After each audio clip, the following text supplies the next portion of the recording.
This is One on One.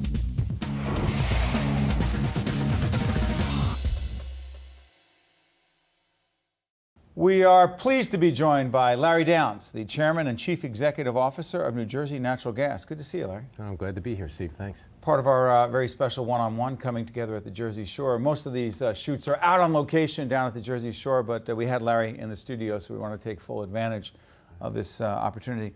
Larry, most of our conversations are about public policy issues, about infrastructure issues, about dealing with underground issues and gas lines. But you're a member of this community. You live in the Monmouth County community. Your business is in the Monmouth County community. Talk about the impact after the shore and the kind of work your corporation has been doing in trying to be helpful to the citizens and the organizations restoring the shore.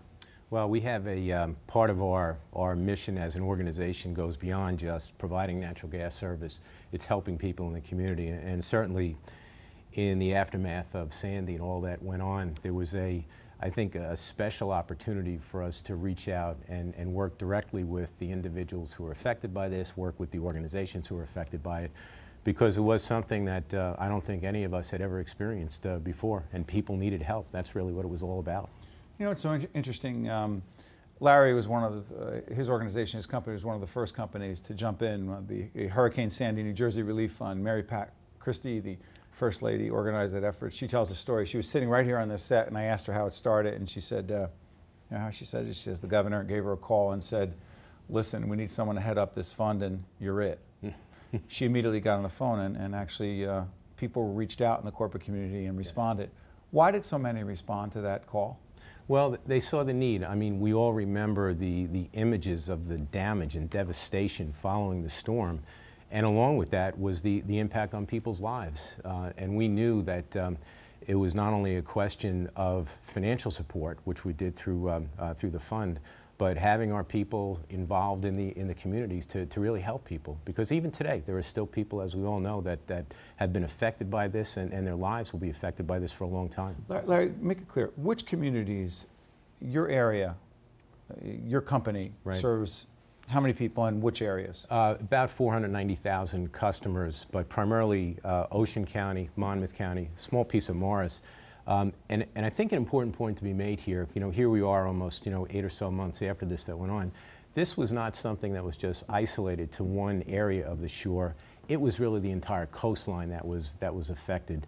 You know, we saw the images of the Manaloking Bridge and the new inlet, and we saw what happened to the roller coaster at Seaside.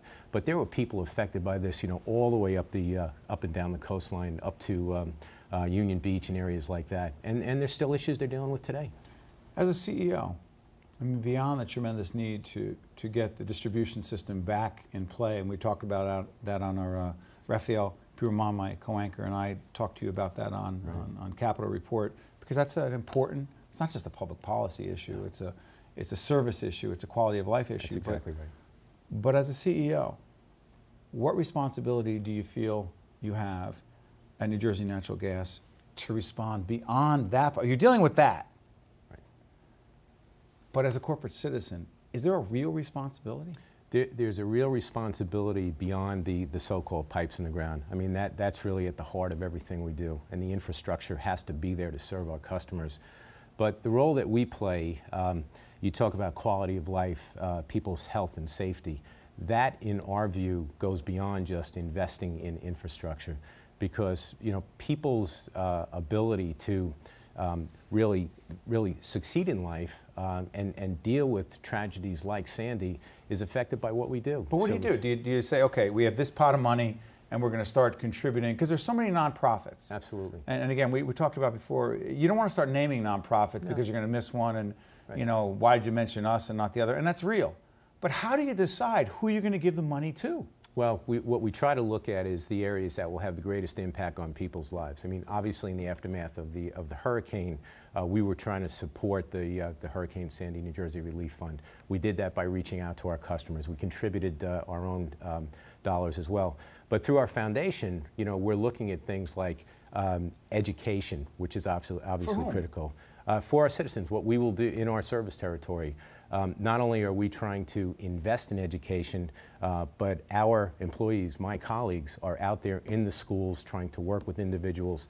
We've got a program in Asbury Park, Project Venture, where we're actually got a mentoring program where we're trying to work with young people in the 7th and 8th grades, Asbury Park, Neptune, Lakewood, so that they can really get a sense of what the future holds for them. Now, I think a lot of that need was really accelerated in the wake of what went on with with Sandy. Before I let you out of here, your own employees, how many employees do you have? Right now we're about 900 in total. I imagine a significant number of your employees were personally affected by Hurricane Sandy. They were. In your own organization, what do you do for them? What could you have done, and what do you do for them? Well, what we did, their greatest need that we could serve was financially. So what we did was not only contributed company money, but also we gave other employees the opportunity to donate money to them. And I can't tell you how grateful they were for that. Our employees, the way that they were able to work throughout Hurricane Sandy, nothing sort of inspirational. There's certain things in life that concern for the human good takes over, and this was one of those. The series is called One-on-One Coming Together at the Jersey Shore. You've been a part of Catholic Charities and other charities for a long time. It's an expression. You find it to be real? Coming together at the shore? Yes, it is, because it's as I said, it's really about people and the needs that they have, and people helping other people. When you really look at the essential role of business, it's making a difference in the lives of others. And when these types of situations come along, there's no better opportunity to do just that. Larry Downs, who is the chairman and CEO of New Jersey Natural Gas, thanks for joining us, and we continue to come together at the shore because the work is far from over. Thank you, Larry. Thank you, Steve. Appreciate it. One-on-One with Steve Adubato has been a production of the Caucus Educational Corporation, celebrating 25 years of broadcast excellence. Funding for this edition of One-on-One has been provided by the Ullendorf Center, Meridian Health, AT&T, New Jersey Manufacturers Insurance Group, the law firm of Gibbons PC, Cohn Resnick, and by TD Bank. Transportation provided by Airbrook Limousine, serving the metropolitan New York, New Jersey area. One-on-One with Steve Adubato has been produced in partnership with St. Joseph's Healthcare System. This program has been made possible in part by New Jersey Institute of Technology.